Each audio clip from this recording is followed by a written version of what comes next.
tonight's program is very, very, very exciting.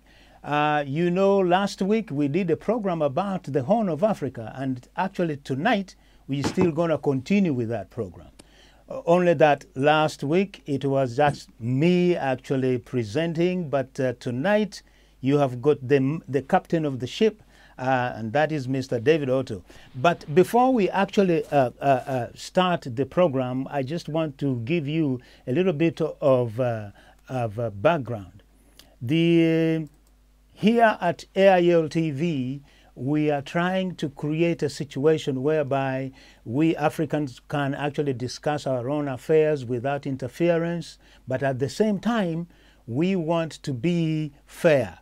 AILTV does not affiliate itself to any political party or to any politician in Africa or anywhere in the world. All we want to see, we want to present to you the things and the news that we get. But we want actually to discuss these issues in a mature manner. We know sometimes things get out of hand. As you know, we are attached to our regional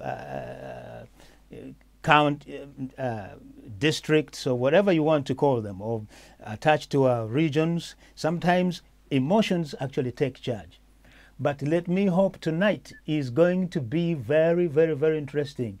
And this is actually my dream. For many years I have been saying I want to see African academics sitting together in one place. In fact, David Otto has been doing this for a long time. He has invited people from Nigeria, America, all that really high-charged people, you know, educated ones. But now here we as Africans, we are taking charge. We want to take things in our own hands. Let us produce our own programs, we discuss our own ideas, we discuss our own issues because we understand them properly. But before going any further, I just want to show you a clip.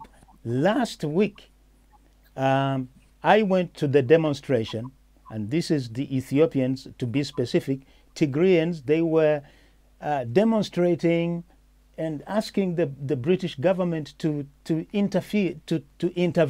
But have a look. Stop genocidal Tigray! Stop the war on Tigray! Stop the war on Tigray! Stop the war on Tigray! Stop the war on Tigray! Down, down, Abiy! Down, down, Abiy! Down, down, Abiy! Down, down, Abiy! Down, down, Isaiah! Down, down, Isaiah! Down, down, Isaiah! Down, down, Isaiah! We do not want apologies after our people are dead. We want actions now. My name is Mela. As you know, we are here today to protest on the war that has been waged on Tigray. This war has had severe human costs already, and this is not only going to cause a regional complication, but it's going to cause a problem to the whole of the Horn of Africa as a whole. The Ethiopian Tigrayan community in London has therefore organised a peaceful protest today to call for the following from the British government. The UK government needs to make a strong stand in pushing for an immediate stop on the war declared on Tigray, a complete halt in the offensive on the region, followed by a politically inclusive dialogue that includes all parties, and unimpeded access for all international humanitarian organisations and international media and journalists. The UK government needs to call for an independent and international investigation to war crimes that has been committed within the Tigrayan region. The UK government needs to take a stronger stand in stopping the ethnic profiling of Tigrayans in the capital of Ethiopia, Addis Ababa, the unjustified dismissal of Tigrayans in prominent roles such as the AU, the military and Ethiopian Airlines. The Amara and Isaias' agenda is to steal our land and get rid of all Tigaros. Abiy Ahmed and Isaias Afwerki are war criminals and should be brought to justice. We ask that all communications and electricity be restored now. We ask that all foreign army, Ethiopian army, Amara militant army to leave Tigray. Yes, as you can see, the demonstration was actually led by young people, which is very, very, very interesting. Now, I'm going to hand you over to David, because really he's the man here who is going to be basically driving tonight's conversation. So, David, over to you. Yes, thank you very much, Mr. Joseph Otieno. Thank you, Africa in London Television, for this platform. Mr. Joseph, we really appreciate continuously our audience that has been, standing by us. More importantly, sending all their requests, because what we're trying to do here on updates on Africa security is to discuss the subjects that have been requested by the audience. Because there are so many people out there who really care about what is happening in Africa, and the role of Africans in London Television is to bring to you, an analytical, vantage point in which solutions can be procured. Africans in London Television believes that the only way that African can really progress, is if we handle our affairs, ourselves. Collaboration and coordination with other nation states is very important. But Africa has grown in maturity in such a way that we now need to be able to handle our security affairs, our economic affairs, and every other aspect of our daily lives in the continent. Today we're talking about Ethiopia. It's saddening to me that this is a nation I've been to a couple of times, and it's geographically it's the most populated country in Africa after Nigeria. It is situated, again, as Mr. Joseph said, in the Horn of Africa. Surrounded by a number of fragile states. Where we have Eritrea, which of course seceded from Ethiopia itself. We have South Sudan. We have Sudan, which is a neighboring country. Somalia is there. We've got Djibouti. So I think Ethiopia is a very key, country in the Horn of Africa. It's got a very rich history. My experience is that it's got one of the most educated individuals that I've met. And, the hope is that we can move away from this divide and rule strategy, which, occurs in Africa, and come to a point where Africa will be stable, because that's what, Africans want. So we really want to talk about, the situation in Ethiopia, and we can only do that by bringing together the voices of Ethiopians. These are the people who have a stake in what is going on, and they can talk about it. They can talk about it in a civil way. They can, talk about the various solutions, and they can sometimes, not most of the time, step away from the emotions and step away from their own backpacks, and procure a solution that would be good for Ethiopians. So tonight I have with me three gentlemen that are of enormous influence in their various fields of influence. I've got Dr. Nuur Hassan, who is a former University of Greenwich, but now currently with North Kent College, education professor. He's an academic. We would hear from him very soon. I've also got with me Dr. Haile Michel, who is a former professor at the University of Canada, of Ganda, of course, not Canada. He's a professor of law, and we're also going to hear from him. But I've also got with me a gentleman that has been here before, with great insight to what is going on in Ethiopia. Mr. Alex Berhanu, who is a civil rights campaigner and author. Gentlemen, welcome to the show.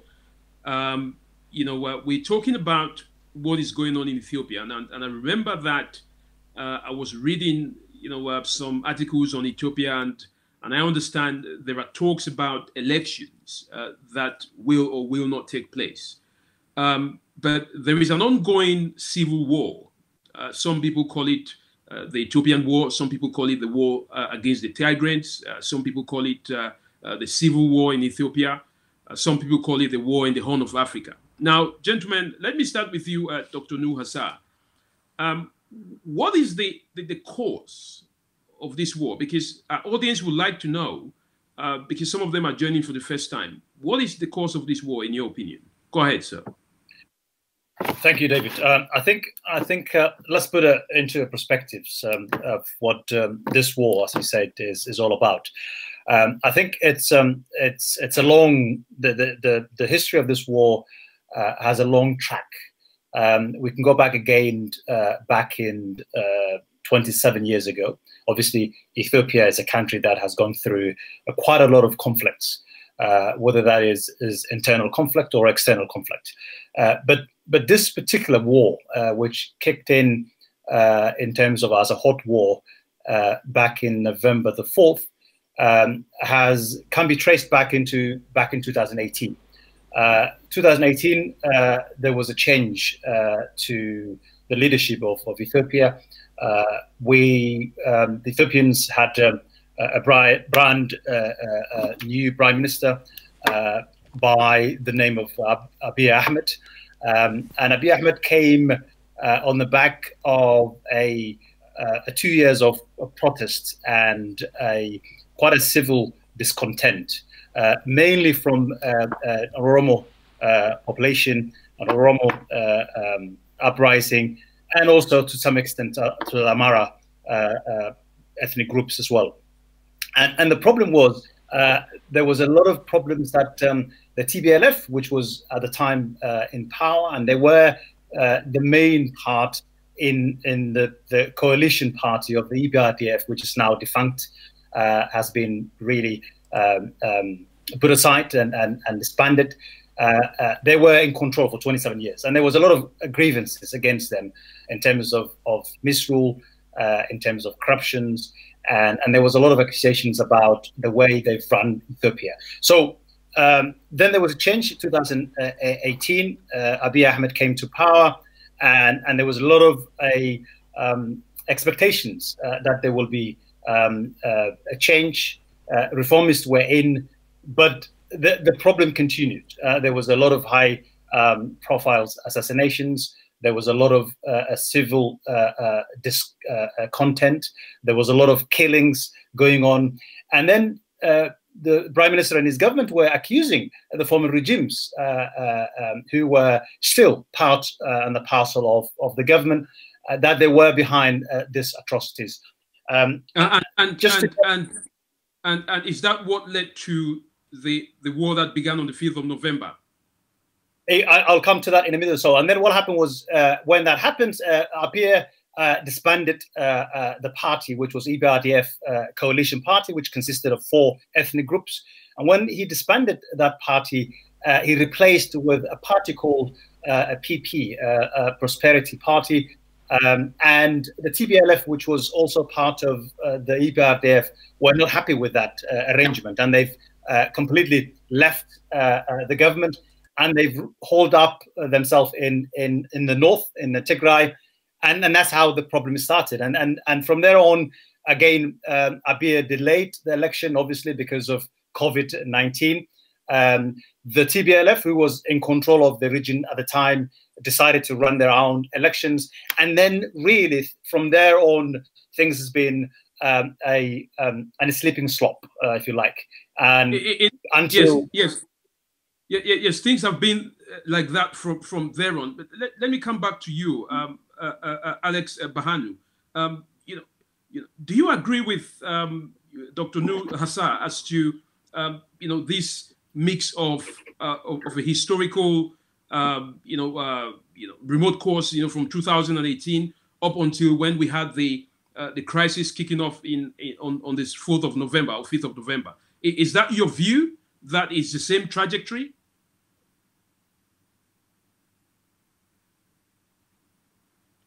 History of Africa, especially that of Ethiopia, power transfers from another group from one group to another group through the barrel of gun.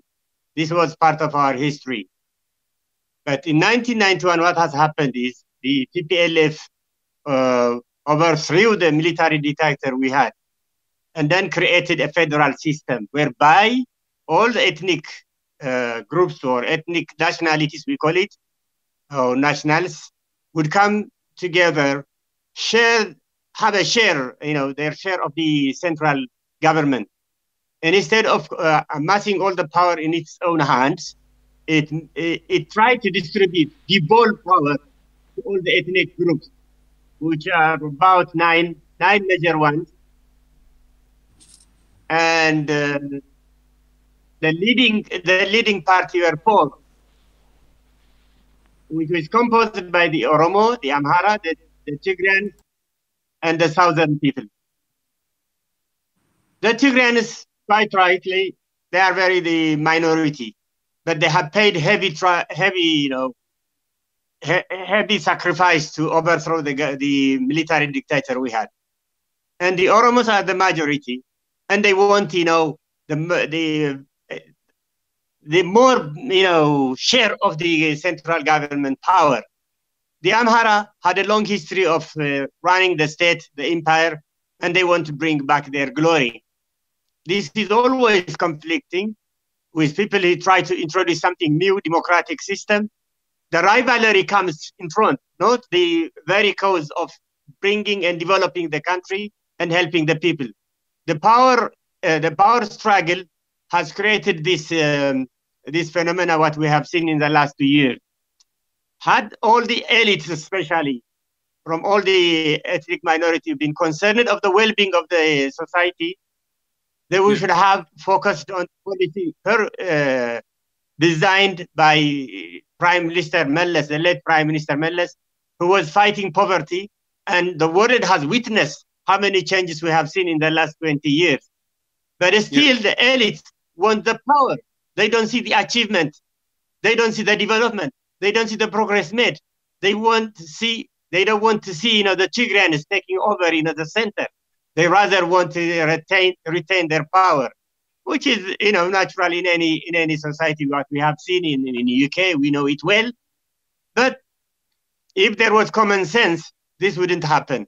Anyway, to come to the November 1, people think, TPLF has provoked the war on the 3rd of November.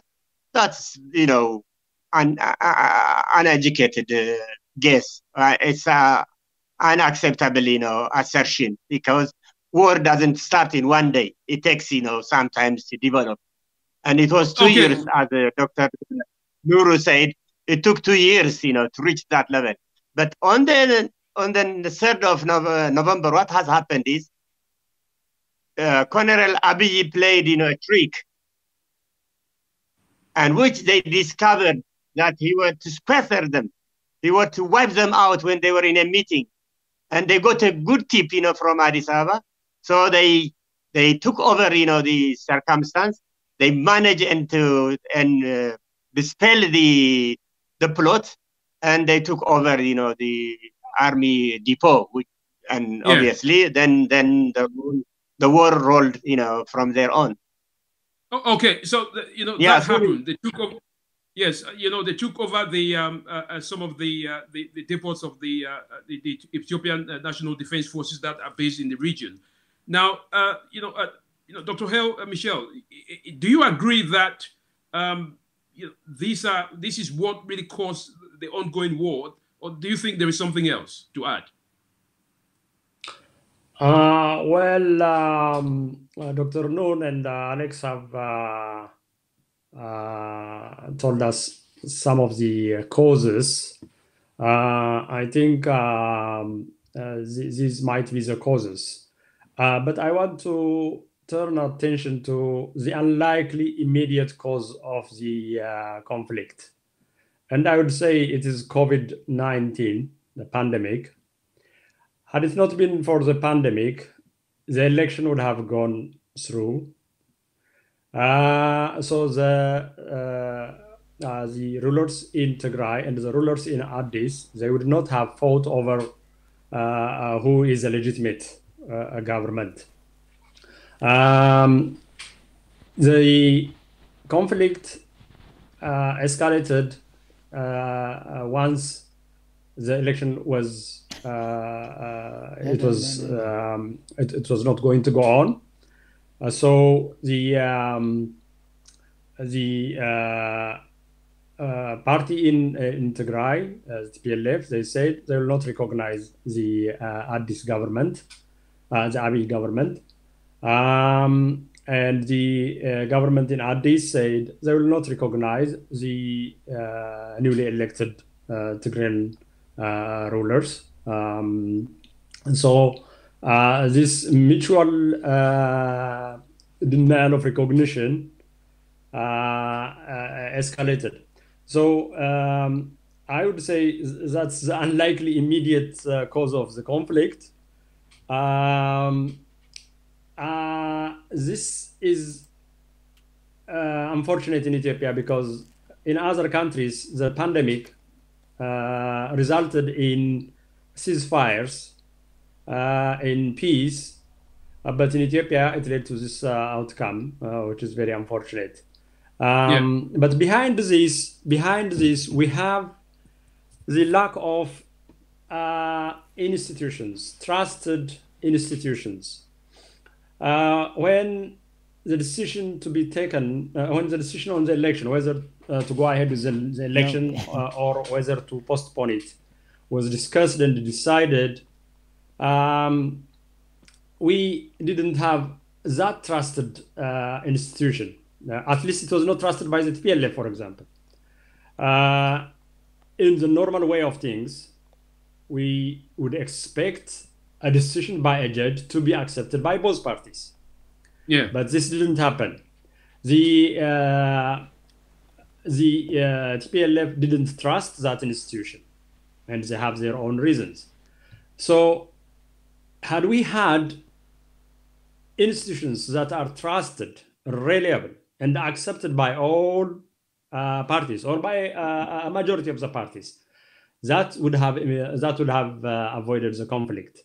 So that's my view of the cause of the conflict, but it's not one, it's not a few, it's several reasons. It has been simmering over the 2 years.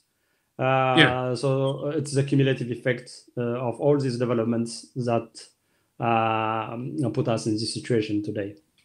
Yeah, I mean, this is very typical, Dr. Michel, of what goes on in most African countries.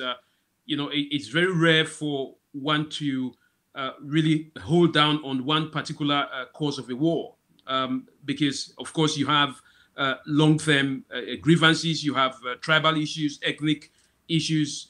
You know, but for me, Ethiopia is one of those countries that, you know, it's highly respected in the world. And one would have hoped that if there was any country that, you know, would have avoided war, you know, that would be Ethiopia, you know, because the development of the country, it's also the seat of the African Union headquarters. And we are experiencing a COVID-19 war, you know, and a lot of people are asking the questions of if the prime minister could postpone the elections because of COVID-19, why couldn't he postpone the war because of COVID-19? So, you know, let me come to you, Dr. Nuur Hassan. What is your take on that in terms of, you know, that angle where people are saying, why couldn't the prime minister postpone the war due to COVID-19? And also, what is the impact, as you know it, at the moment on the ground? I know that there are no electricity sometimes, no communication, no access to the area. What is happening now? You know, and I want you to touch on those questions, and then I'll get back to the two other gentlemen. Go ahead. I think from the government perspectives, actually, they couldn't really postpone the war. Government claims that, and in fact, TPLF themselves confirmed that they couldn't really stop the war because the TPLF has attacked their northern command, that's Ethiopian National Defense Forces, and according to the Abiy's government, they couldn't really postpone any further because they have to act. And now, as you know, this conflict, you've alluded that it was sometimes referred as a civil war. The government don't see it as civil war. They see it what they called a rule of law operation, where they stopping some problems in internals. And remember that even the African Unions, the international community, have asked Ethiopia to reframe engaging in a hot war with TPLF, but they refused that. They saw this thing as an internal. So they couldn't really postpone. In my view, I think understandable that the Ethiopian government could not have had any other options but to engage with the TPLF. Again, this is a TPLF also claims that they were preempting Ethiopian government imminent attack to them, and so on and so forth. So, but boss, COVID-19 is a completely different, because COVID-19 has resulted, as my colleague said, the postponement of the general election. But again, this was I think it was a simmering things. It was things that every analyst who have some understanding of Ethiopian history would have predicted it. I think this war was inevitable. I know it's a tragic, and it's I mean, according to the United Nations, Tigray had before even the conflict had something like 600,000 people who were dependent on aid, food aid. We know that now that the human tragedy is really is a scale that we've never seen before. There are about 50,000 refugees now going across the border between Ethiopia and Sudan.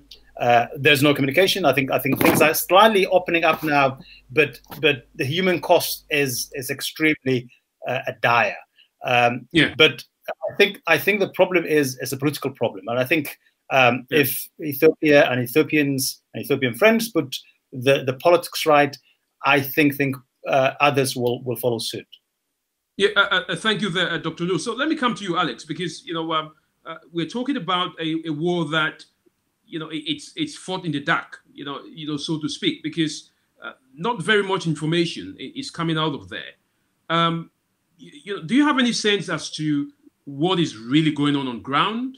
What Dr. Nuur mentioned, the numerous refugees that are in the country, and the humanitarian concerns.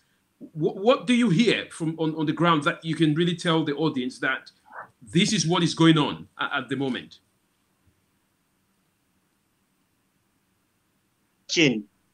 Couldn't Colonel Abiy Ahmed postpone the war? The plot he had to accomplish on the 3rd of November, he could have postponed it. It was not only COVID, Dave. There was also a swarm of locusts affecting the whole region. He could wait, his plot, he could wait until things sorted out. The natural disaster, as well as the disease. But he hadn't had confidence. He didn't know that he would be able to stay in power. And this has happened many times. History repeated itself. Menelik did it in 1891. Haile Selassie did it in 1941 by borrowing, airplane from the British force from Yemen. Mengistu Haile Mariam did it in 1974. And this guy has come, and he knows that Tigrayans are fighters. They are honest Christians. They are keen to develop their nation, but he was not sure he would stay in power because he had a vision, with, psychologists have analyzing to be, grander. He has got some grander illusion. He wants to be the 7th king of Ethiopia, as he said it, verbally himself. He could have been wise enough even to ignore the election, what they are doing, in Tigray, and carry on, what he wants. Why did I say that? There are dual systems in India, and we have dual systems even in the UK and elsewhere. There were elections in some corners, and there were no elections in other parts of the nation, wherever you go, for different reasons. If he hadn't had fanfare, the election, this wouldn't happen. But the war, as I said, some other people, they think war starts in one day, just like a click of finger. No, to start a war, be it World War I, World War II, or any other war, it needs, at least, 2 years, smearing and developing, incidents and innuendo. Yeah. When TPLF have been faced, with so many challenges. They ignored, as I send you in my letter, okay? When Tigrayans were uprooted from Amara region, they ignored, hoping that things will turn, somehow, some way good. When the highways were closed, they ignored it. But the last one that struck, the camel's back came on the 3rd of November. He made a phone call. It is recorded. The colonel made a phone call to Dr. Debretsion, saying that he has sent, some money, the new printed, notes. At the same time, he sent 2 Antonovs, which you will see the burned out, materials are still lying there. He sent 1 Antonov full of commandos, 300 commandos. The other Antonov was equipped, loaded with, jeeps, military jeep, with mounted, machine gun, to squatter them, to kill them all, to wipe them in one go when they had a meeting. And he told them, okay, we will talk on Skype. Can you come together and discuss about the economy? And they trusted him. Yeah. And Tigrayans have been always trusting, and they had been done from, starting Alex, from Milik. Yes, I'll come back to this. I'll come back to this. Yes, Mr. Alex, sorry, I'll come back to, because what I want to do is to make sure that everybody has enough time to give their opinion. So I'll come back to the issue of trust that exists or doesn't exist between the Tigrayans and the Ethiopian administration. Let me come to you, Dr. Haile Michel. What do you know, as to what is happening on ground? I mean, the Ethiopian government is saying they are winning. The Tigrayans are saying, they are winning. But what is happening on ground at the moment, and how do you see that moving forward? 2 minutes. Go ahead. Just to go back on whether the war could have been postponed or not. The postponing of war is not what we should be wishing for. What we wish for is the ruling out of the use of violence in all circumstances. I don't think there is any issue that cannot be solved by dialogue and discussion. And we thought things were going to be done differently this time around. As my friends mentioned earlier, Ethiopia had enough of the conflicts. It's not just hundreds, probably it may go to thousands in the Ethiopian history, the conflicts, the number of conflicts. So maybe it's time to do things differently. And that was also the expectation of the African Union. The African Union silencing the guns policy or declaration. It was to be achieved this year in 2020. But that was a slap on the face of this African initiative that we had this conflict, whatever name it goes. So it was not about postponing it, but ruling out the use of force, especially within one country, within the borders of one country. It's the brothers and sisters of one country that are fighting. Why can't they talk out their problems? What could prevent them? So I don't think discussing whether it could have been postponed or not is a useful discussion, especially with hindsight. As to whether the war is over, whether the government has won, whether TPLF has won, this is in the eye of the beholder. I don't think there is a winner in a war. Okay, what's clear in a war is deaths, loss of lives and livelihoods, displacement, and development being taken back years, even decades back. So what we are sure about war is the loss, not the gains. and I don't think there is a winner. And of course, if there is a winner, there should be a winner that has won the hearts and minds of people. So that's yet to be seen. It's not the physical control of places or locations, or it's not what's on the ground. It's what's in the hearts and minds of people. So there is a lot of work to be done. We are still I think everyone still needs to be a voice of peace. While you're talking about that, Dr. Herbichel, before I come to Dr. Nuur, let me ask you this, because you mentioned the African Union's agenda of 2020 to 2063 or something, which talks about silencing the guns. And the African Union, as I mentioned earlier in the introduction, is based in Addis Ababa. That's where the headquarters is. I mean, everybody's going to be thinking, what is going on?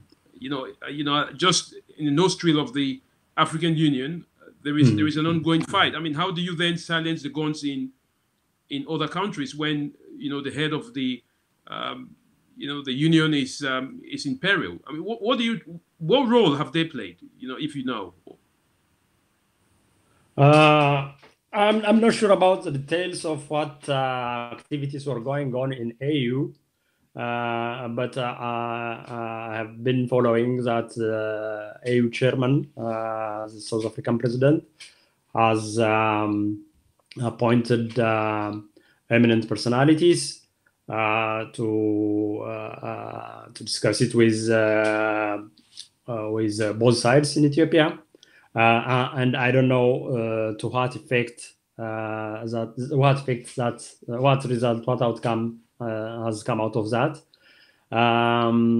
But it's in the broad brush of the AU. Its policy of silencing the guns. It has spectacularly failed in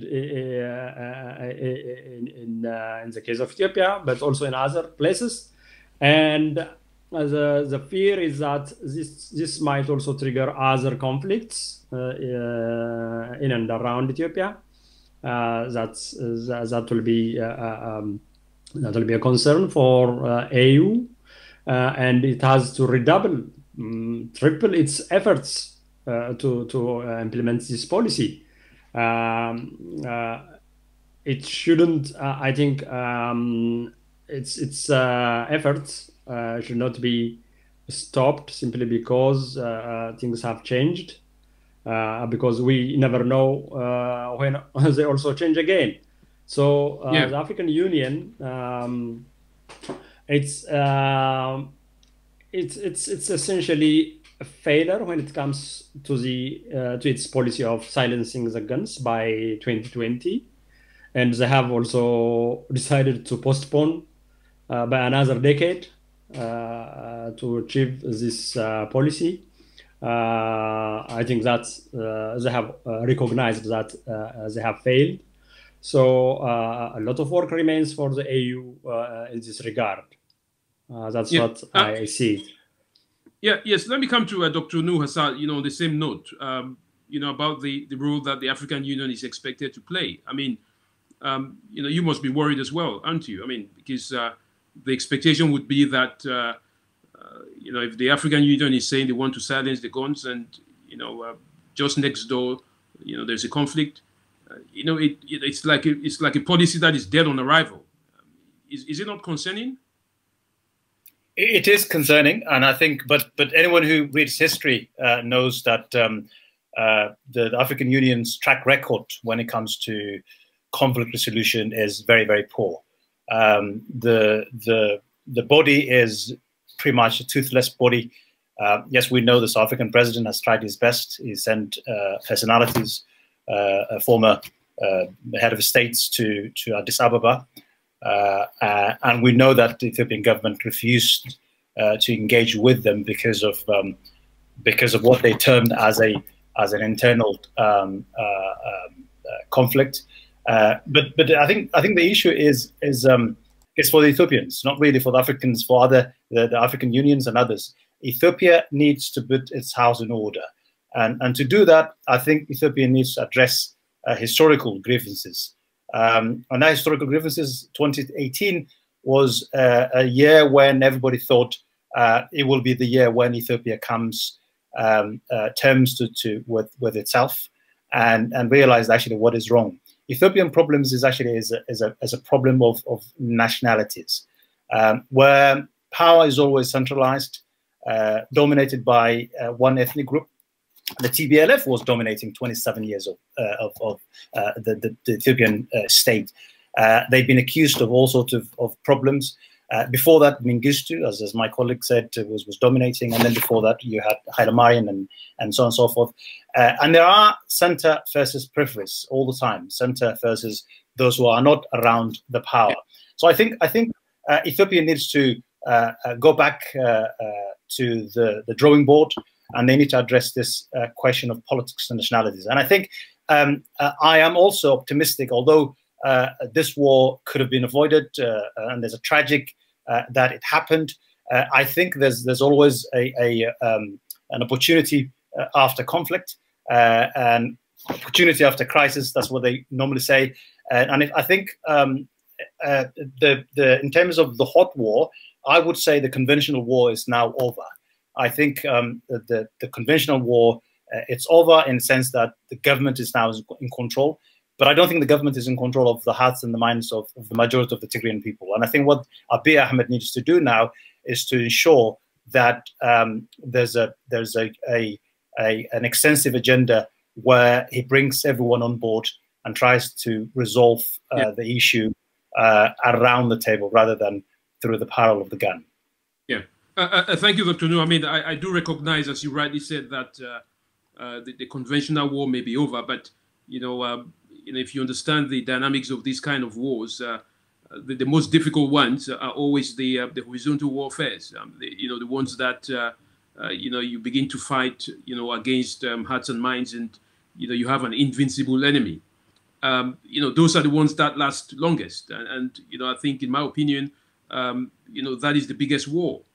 Absolutely, and that's what David. That's what the TPLF is now saying. They said, look, we withdrew from Mekelle. We're now in the bush. We will fight back. Yeah. I don't know how will that be visible in this day and age. But again, it's a political. The problem is a political problem, and unless that political problem has been addressed by all Ethiopians, I think we will see more wars and more conflicts and more pain and disasters coming in our ways, unfortunately. Yeah, let me come to you, Alex. On the role that we were expecting the African Union to play. How do you link that up with some of the regional implications? I mean, my opinion would have been that the African Union comes in because it's next door. Before we talk about other regional states getting involved. But what's your role? What's your opinion on the African Union and the role that is played so far? In a word, disappointing. The African Union is a toothless lion. The African Union has a good track of failures. It failed, Congo, Democratic Congo, Somalia, Uganda, Sudan, you name it. And this time the same. The reason for this is that the African states are composed of tribal, rivalry, as you well know. The best solution for tribal rivalry would be a federal system. But the federal system is construed, misunderstood in Africa.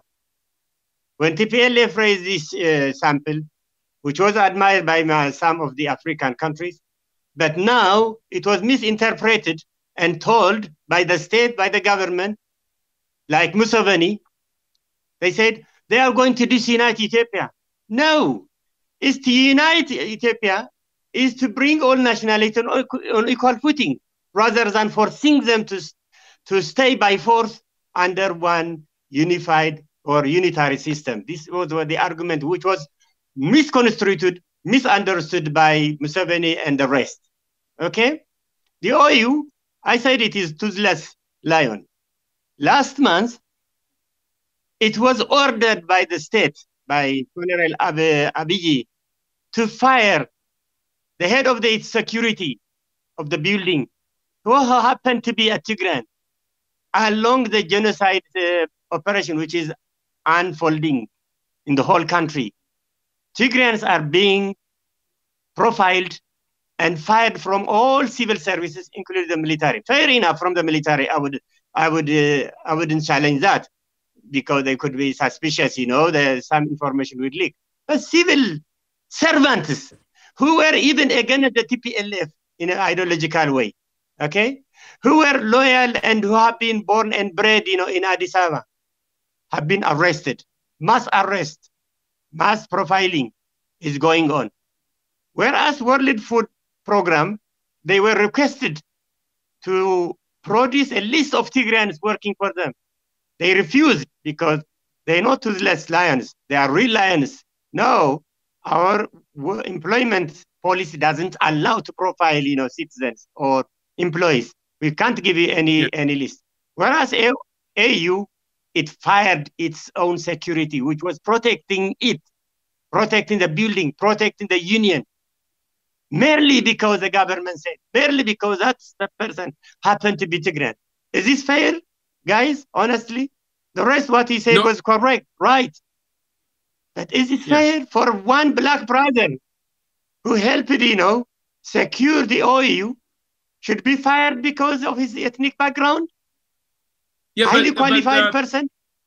Yeah, Mr. Alex, what would you advise? And I'll ask this question to all of you. What would you be advising the AU to do if you were in front of the AU?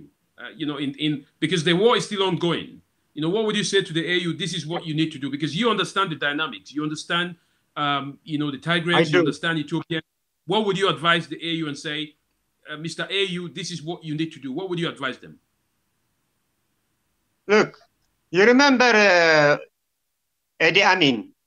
How did we get rid of Idi Amin? Thanks to the Tanzanian, Muallim Nyerere has helped, This person is just like him. He's not conventional person. He's not normal person that you can deal with conventional means of diplomacy. That's how we did, how Nyerere, how the OU, dealt, behind, Nyerere, to get rid, Mobutu, Idi Amin, the dictator. He was not conventional politician, as you will remember, or if you have the history background. And this guy has got some sort of weird way of, managing the politics. He doesn't seem to have the norms, the international norms at all. So if OU is going to continue... Yes, so you think that it would have been a military solution? Go ahead. So, Mr. Alex, you think... That's not right. He tells them off, in fact, he doesn't even recognize, respect them. When Cyril Ramaphosa sent, delegates, 3 delegates, he should have respected them and respect, international diplomacy and discuss and be willing enough to deal, politics on the table rather than on bullet. As two my colleagues said, no political problem will be solved by gun, by bullet. It should be solved on table, whether it is before the war or after the war. I myself and my colleagues, academic colleagues, we sent 500 organizations that Interhamwe would happen in July. And Dr. Debretsion sent letters to all African people, warning them that this is unfolding, this is unraveling, but no one heeded. Let alone Africans, even the international bodies, they didn't heed. And now we're going to foot the bill. The whole world will foot the bill, as you can see it, the refugee flow. Yes, Mr. Alex, I'll get back to you because, Mr. Joseph is going to ask a question. But Mr. Joseph, before you ask your question, I really want to get the opinions of Dr. Haile Michel and also Dr. Nuur on, what would you be telling the African Union to do at this point in time if you were in front of them? Because again, as I said, the war is there, and the African Union is still there. What's your advice? Well, I would say if you don't respect us, statesmen from Africa. Yeah, let me hear from we're not going Haile Michel. I'll come back to you, Alex. Let me hear from Dr. Michel. Go ahead. All right, thank you. At the moment, the AU is not more than the sum of its members. I wish it is more than the sum of its members. Okay, the mandates it gets are just from its members, and it's virtually its members that decide in the name of the AU. Okay, it has got a different legal personality. It's different from the states. But in the final analysis, what you see is the influence of its members. Therefore, the AU, it should, if you want it to grow too, it should be more than the sum of its members. Okay. To be fair, for the AU, it has gone some distance. Okay. For example, it has recognized and asked its members to adhere to the principle of non-indifference when it comes to conflict. Okay, conflict within one country is not going to be just left to that country. Okay, I think that's the gist of what the principle of non-indifference means. That's a great leap in terms of the workings of the African Union. But it's in the plans, for example, in the establishment of its force, for example, the African force, security force, or whatever it's called, stability force. That's one baby step. But given is that to create the buffer zone, you mean? Not just in the Ethiopian case, but it's establishing an African stability force, yes. Or it may go by another name. I'm not sure, but a force, an African force. Okay, this is a force that's going to intervene where there are conflicts.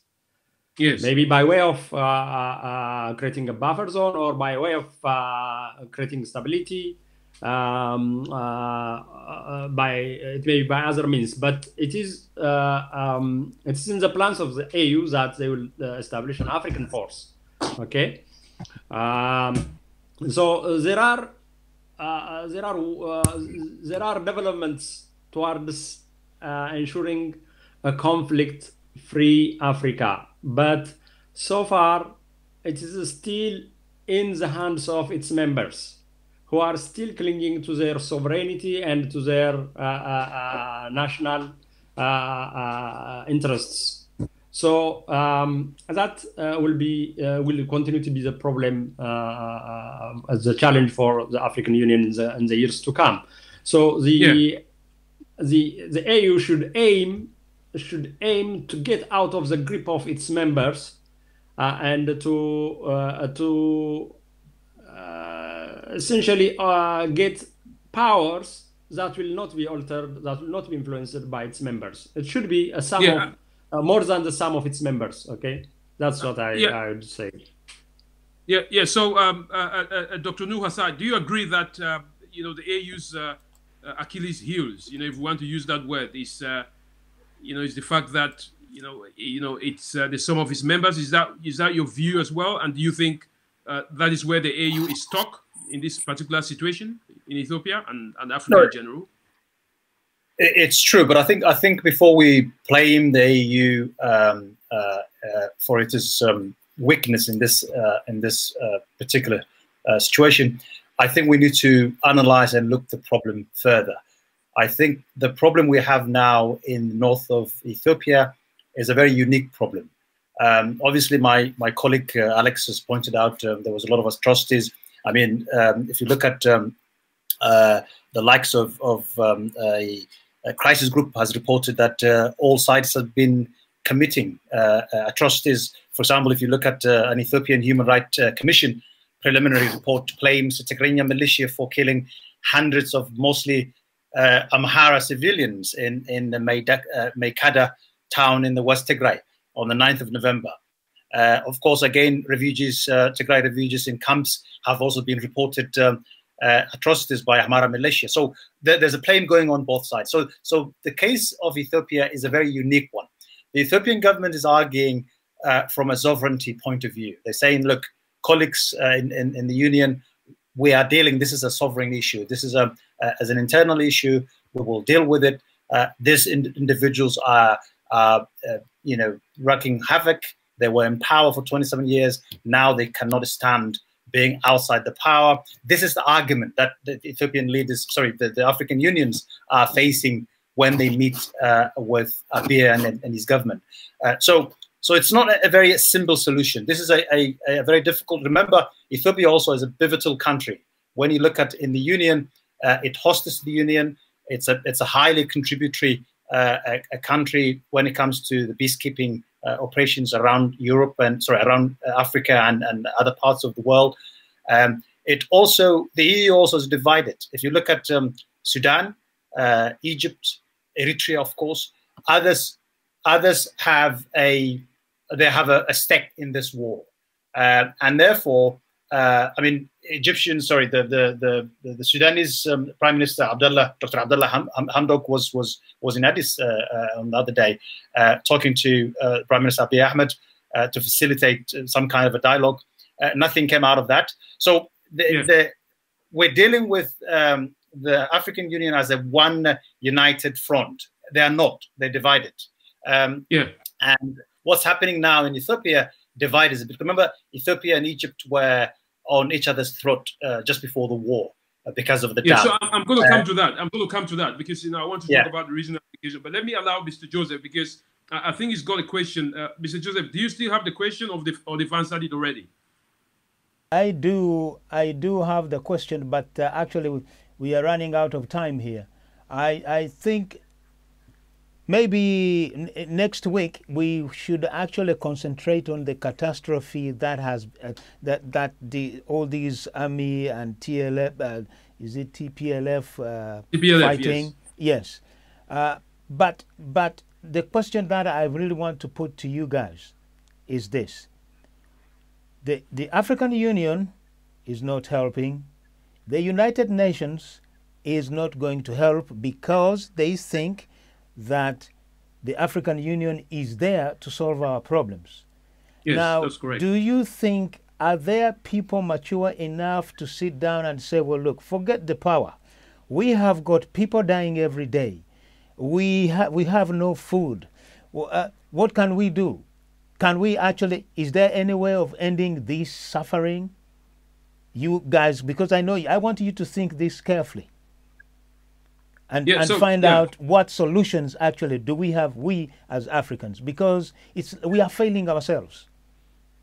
Yeah, so I mean, in effect, what Mr. Joseph is saying, looking at the impact of the war, the humanitarian crisis, the economic impact that is going to affect Ethiopia, and believing that Ethiopia is one of those countries which is highly respected, they've got great academics. Are there people in Ethiopia that could become mediators, in this conflict, or is this just a matter of, the best fighter wins, because of course the African Union is not doing anything. Mr. Joseph said the UN is not going to help us because it's not going to help us, so where are we going with this? Let me start with you, Mr. Alex. 2 minutes. 1 minute each, because our hour is gone. Yes, sure. 1 minute, Mr. Alex. Alex, where are we going with this? What's the way forward? Yeah, Colonel Abiy is opposing, interference. Okay, but he's bringing an enemy country. The Eritreans are fighting on the ground. They have the ones who are devastated, the whole region actually. And the OU have been also a facilitator in bringing peace in Somalia. The Somalian war was inter-tribe, but it intervened positively. Why not in Ethiopia? The contradiction with the colonel we have in Ethiopia is, he said interference, we will not stand any interference. But he brings an enemy country to destroy his own people. The first one in world history, never heard of. I've seen people, they They have killed 1.2 million animals. Even they cut down and slash down papaya farms. She was my student, the one who had, papaya farm at the university when I was teaching. Why, demolish, hotels, institutions, plunder computers. If they don't interfere, somehow, some way, like they did to Somalia, when there was a tribal and friendly or true inter-tribe, fight, we send our peacekeepers from Ethiopia. Why couldn't you now send peacekeepers to Ethiopia and stop the war? Yeah. Let me get the views of Dr. Haile Michel. Before then I conclude with Dr. Nuur. Dr. Haile Michel, go ahead. Your conclusion on this. One of the things that aches my heart is the lack of voices calling for peace within Ethiopia. There were some voices over the 2 years when the trouble was simmering. There were a group of eminent people, a group of mothers, a group of religious leaders, but they just resigned after some time, and we could no longer hear of them. You cannot have enough of attempt to bring peace. It should go all the way until peace is achieved. So it's a really concerning thing if these voices still remain in hiding, or just still want to keep silent. We need our own initiative within our own society. We should not be relying on external arbiters, but we should rely on our own resources, our own people. So that has to be rekindled again. We have seen events of these events of attempts to bring peace. That should continue. Those who have now gone back to their business should come to this business of finding peace. Thank you very much. Dr. Nuur, let me just conclude with you for 1 minute. Where's the saving grace coming from? I'm afraid if you look at Ethiopian history, winners takes all. That's what happened down. If you go back in the history of Ethiopia, back in 1991, TPLF did the same thing. They've disbanded everything. They've won. They've monopolized. Before that, Mengistu did the same thing. Haile Mariam, Haile Selassie, etc.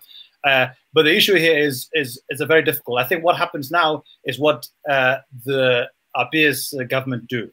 If they bring peace, negotiate with the moderate voices, as they always been talking about in Tigray, stop the allegations of plunder and looting and displacement, allow the international community and friends and humanitarian agencies to go in there and support people, and again uses the constitution to bring a social contract which addresses all those grievances that has been happening in Ethiopia for almost a century and more. Then there's a light and at the end of the tunnel, as they say. But unless that happens, I think the future doesn't look bright. But I hope I'm wrong, and I hope Africans, friends, and the international community will also help Ethiopia. Ethiopia needs democracy. They need democratic institutions.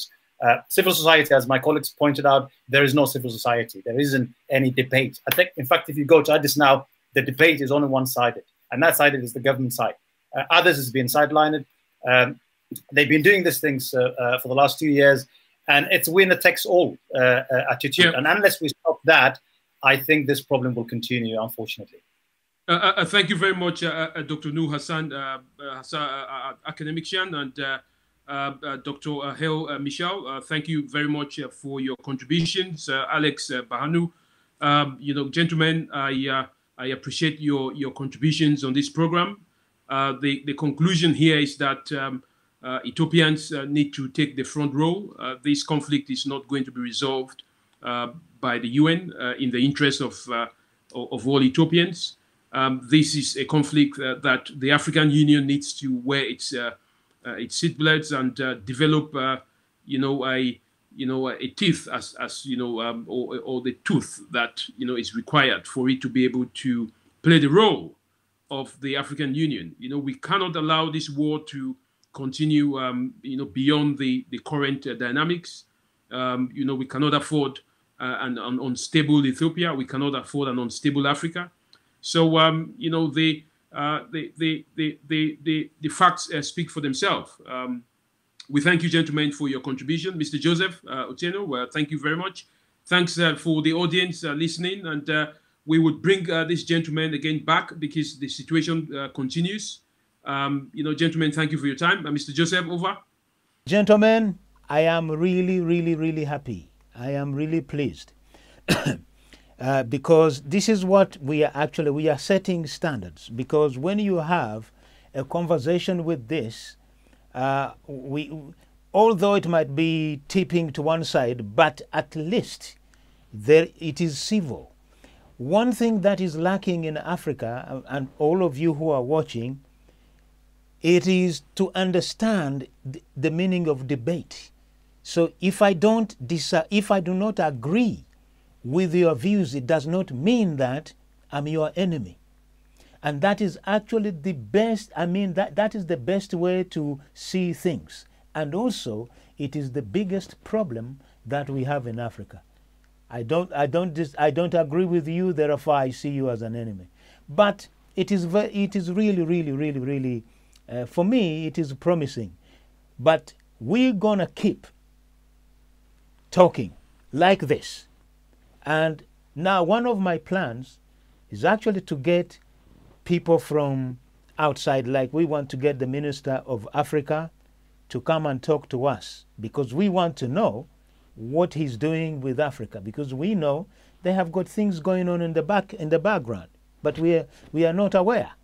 So, and I thank you again. Of course, it was short notice, but as we are learning, we will be actually having maybe a week before to prepare ourselves. And I think for the next conversation we should have, we should look at the impact of the war on the people and the people and the refugee suffering, because we have to make sure that our leaders see this.